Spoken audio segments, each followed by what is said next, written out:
C'est l'histoire d'un procès pour violence conjugale qui s'est tenu sans la victime, laquelle vient de faire condamner l'État pour faute lourde. C'est une histoire ubuesque qu'on vous raconte ce soir dans Newsbox avec la principale concernée. Bonsoir Khadija. Merci, je vous laisse le temps de vous installer. Vous êtes la victime, vous êtes la plaignante.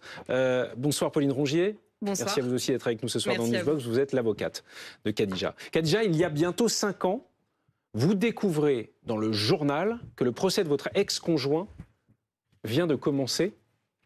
Et là, quoi? Stupeur? Racontez-nous. Oui, déflagration. J'aurais plus employé ce terme-là en fait. Recevoir l'ouverture de mon procès d'assises que j'attendais depuis plus de 2 ans. Le découvrir suite à une notification iPhone, ouais, ça m'a fait une déflagration. Donc c'était très violent.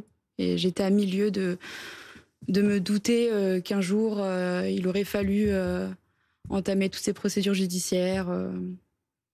Donc là, vous découvrez oui. que le procès qui est l'issue de oui. votre plainte, violence, viol, acte de torture et de barbarie, a commencé sans vous, alors que votre parole paraît absolument indispensable. Que faites-vous à ce moment-là?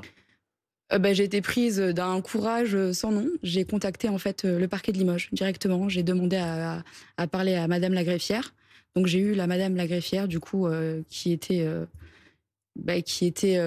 présente à mon propre procès. Donc je lui dis je suis Madame Untel, je comprends pas. Vous m'avez oublié. Elle me dit vous auriez dû être là. Je lui dis mais il y a pas d'huissier à ma porte, j'ai rien reçu, aucune convocation. Et elle me dit non mais je peux rien faire. Et puis en fait j'employais tous les mots en fait. Vous pouvez faire un renvoi, vous pouvez attendez, c'est pas possible en fait. J'attendais en fait. Je lui dis je dois être là en fait. Faut que j'entende le mot condamné. Finalité en fait, je fonds en larmes et elle me dit c'est pas vos larmes qui vont m'atteindre. Voilà ce que m'a dit Madame la greffière. Donc ça a été aussi très violent aussi d'entendre de sa bouche à cette greffière. Voilà, c'est comme ça et c'est pas autrement. Donc ce procès a commencé, s'est poursuivi et c'est terminé sans vous. Oui. Pauline Rongier. Le tribunal ne s'est donc, et ses juges, ne s'est donc pas étonné de l'absence de Khadija. Quand on voit et quand on lit votre histoire, la première réflexion qui vient à l'esprit. Enfin, personne ne s'est étonné que la plaignante, la victime, ne soit pas présente pour raconter les faits, pour expliciter les accusations. En effet, et vous avez raison d'utiliser le terme ubuesque, la présidente de la cour d'assises, dont la première fonction évidemment est de s'assurer que les parties sont présents ou en tout cas qu'ils ont été régulièrement convoqués, a décidé en quelques minutes qu'il était possible de passer outre l'absence de la victime et ça a aussi été d'ailleurs la position du parquet. Donc en effectivement quelques minutes d'ouverture de procès, il a été décidé de continuer ce procès même si elle n'avait pas été régulièrement convoquée et même une fois qu'elle a contacté le greffe pour faire part de son souhait d'être présente et de son absence de convocation. Parce que la convocation en question vous a été envoyée, certes, mais pas à la bonne adresse. Oui. À l'adresse de votre ancien domicile, celui-là même où vous aviez subi les violences, et non à la dernière adresse que vous aviez notifiée à la justice.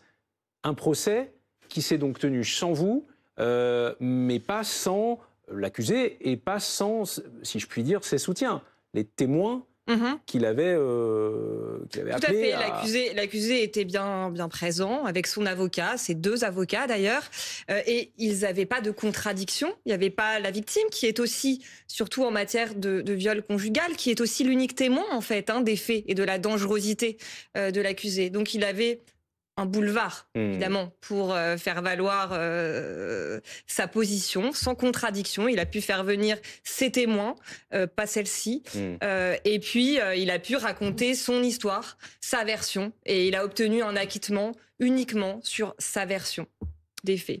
Autre bizarrerie, au passage, le parquet, à l'issue de ce procès, n'a pas fait appel du verdict lorsqu'il est tombé, ce qui vous aurait permis d'être présente lors du procès en appel. Bref, on dit que c'est ubuesque, c'est de A à Z. Oui. Aujourd'hui, si vous êtes là, c'est parce que la justice, la même justice, a rendu cette semaine une décision condamnant l'État pour faute lourde, donc vous donnant raison, condamnant l'État à vous verser 8 000 € de dommages et intérêts. Ça fait pas cher la privation de vos droits. Comment vous avez réagi ?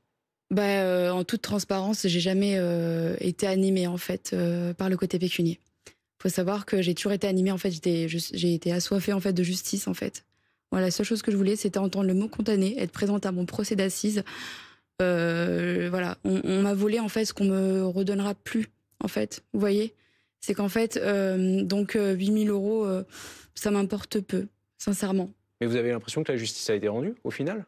Je suis soulagée de cette décision en fait. Je suis soulagée parce que du coup l'État a reconnu la faute des juges à Limoges, a reconnu l'erreur de convocation, a reconnu en fait que je suis victime des dysfonctionnements judiciaires en fait qui existent en France en fait. Mais pour l'histoire initiale, Eh ben, vous avez c'est une le indemnisation secret espoir différente. qu'un procès puisse vraiment se tenir en jeu. Parce qu'on rappelle que la partie civile ne peut pas faire appel d'un verdict aujourd'hui, en tout cas, maître.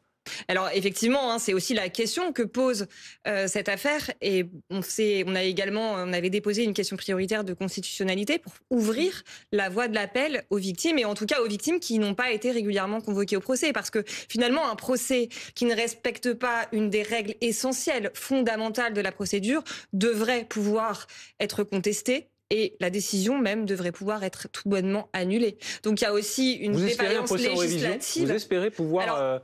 Figurez-vous que le recours en révision n'est pas ouvert à la victime, il n'est d'ailleurs même pas ouvert au procureur, mais effectivement, on envisage de faire un recours en révision et de déposer une question prioritaire de constitutionnalité en considérant qu'il n'est pas normal que ce procès, que cette décision ne puisse pas être révisée, puisque on a maintenant la confirmation que ce procès ne s'est pas déroulé dans les règles et dans le respect des règles essentielles du procès. Parce que quand on a subi ce que vous dites avoir subi de la part de votre ex-conjoint, comment on peut tourner la page, comment on peut avancer sans avoir eu ne serait-ce que la possibilité de le regarder dans les yeux lors d'un procès, et de s'exprimer, de témoigner lors du procès, justement? J'ai appris à vivre avec. J'ai appris à vivre avec mes traumas. C'est pour ça que cette décision de justice, en fait, j'en suis fière, en fait. Parce que du coup... on me reconnaît enfin victime du système, en fait, de toutes les défaillances en fait qui puissent exister en France, et parce que je suis bien entourée en fait du coup par mon avocate en fait. Donc en fait j'ai retrouvé, on va dire, un peu foi en la justice française.